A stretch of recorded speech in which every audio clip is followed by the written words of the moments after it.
King David just hit me on IG with a voice note, very humble question. I'm feeling generous today, so we're gonna play the question. You said, okay, you find the location, you try to contact the homeowner, and his suggestion was that you make them a good offer off the market without a realtor.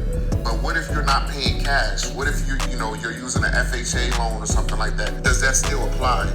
Or if you don't have a lot of capital or your credit is not great, but you still want the home and you feel like you can get a discounted price? All right, so peace, bro, great question. So first things first, if the property is unlivable, most conventional lenders won't lend on it, right? So FHA, they know that it's typically a first-time home buyer.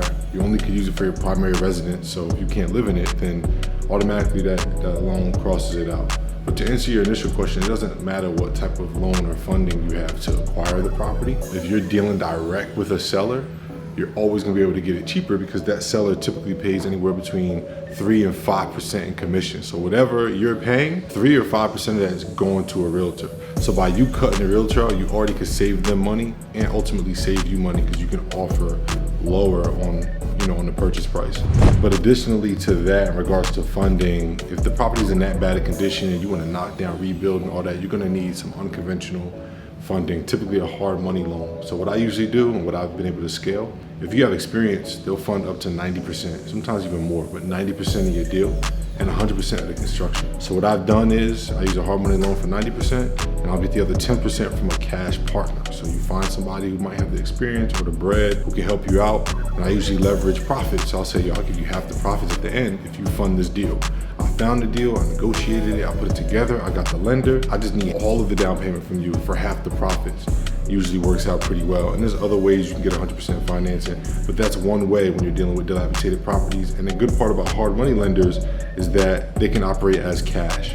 So that's my answer to a pretty common question. People are like, what's the point of finding properties off market? Well, if you find a property off market, you cut out all the different commissions and fees that come with what you're paying when you're on the market. And then additionally, if I'm talking directly to you, a seller, then you and I can negotiate what works for us. Not what a realtor is saying, not what the rest of the market is saying the property is worth. Just me and you. What do you want for the property? Like, what's your pain point? Why are you trying to sell your property? And what do I want the property for? Let's make this a win-win. So that's one of the many perks of off market, along with the different type of funding you can get. Yo, good luck in that property, King David.